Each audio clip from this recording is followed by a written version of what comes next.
రాము versus Shyam గెలుపు ఎవరిది? ఈ కథ రాము మరియు శ్యాము అనే ఇద్దరి స్నేహితుల గురించి. ఈ ఇద్దరు స్నేహితులు మంచి తెలివైన వారు.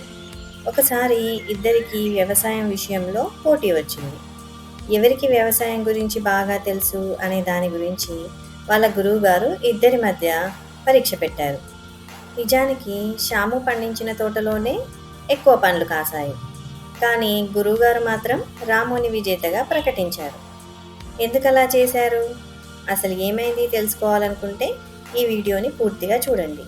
మీరు ఇంకా ఈ సుభాషితాలు ఛానల్ని సబ్స్క్రైబ్ చేసుకోకపోతే వెంటనే సబ్స్క్రైబ్ చేసుకోండి.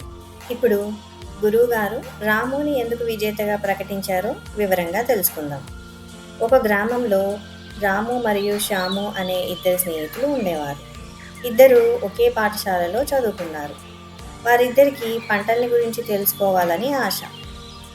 ఒకరోజు వారి గురువు ఇలా అన్నారు, మీకు ఒక్కొక్కరికి చిన్న తుక్కు భూమి ఇస్తాను. ఒక నెలలో మీరు దానిని ఎలా ఉపయోగిస్తారో చూద్దాం. విజేతకు ఒక బహుమతి ఉంటుంది అన్నారు. శ్యాము వెంటనే ఆ ఊళ్ళో ఉన్న ఒక ధనిక వ్యక్తిని కలిశాడు. అతనిని, మీ దగ్గర ఏమైనా శుభ్రంగా తయారైన మొక్కలుంటే ఇవ్వండి అని అడిగాడు. ఆ ధనికుడు అతనికి మంచి మొక్కలు, ఖరీదైన ఎరువులు, మందులు ఇచ్చాడు. వాటిని తీసుకెళ్లి శ్యాము సులభంగా నాటాడు. కొద్ది రోజుల్లోనే అతని తోట చాలా అద్భుతంగా కనిపించింది. ఇంకా రాము మాత్రం మొదట ఆ తుక్కు భూమి మట్టిని చక్కగా దున్ని గడ్డిని తీసేశాడు. తర్వాత విత్తనాలు నాటాడు. ఎరువులు కూడా ఇంట్లోనే తయారు చేశాడు. ప్రతిరోజు ఉదయాన్నే తోటకు వెళ్ళి పనిచేసేవాడు. చాలామందికి శ్యాము తోటనే చాలా అందంగా అనిపించింది. కానీ రాముది మాత్రం నిదానంగా ఎదుగుతూ వచ్చింది. ఒక నెల తర్వాత గురువుగారు ఇద్దరిని పిలిచాడు. ఇద్దరి తోటలు బాగానే కనిపించాయి. అప్పుడు గురువుగారు ఒక పని చేయమన్నారు. ఇప్పుడే మీ తోట నుంచి కొన్ని పండ్లు కోసి రుచి చూడండి అన్నాడు.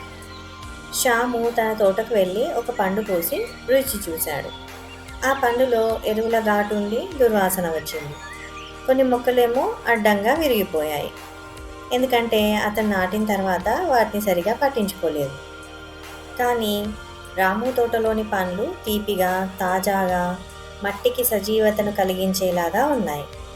గురువుగారు అప్పుడు నవ్వుతూ అన్నాడు, తోటని బంగారంలాగా తీర్చిదిద్దిన వాడికి కాక ప్రేమగా పెంచిన వాడికే నిజమైన పండు లభిస్తుంది.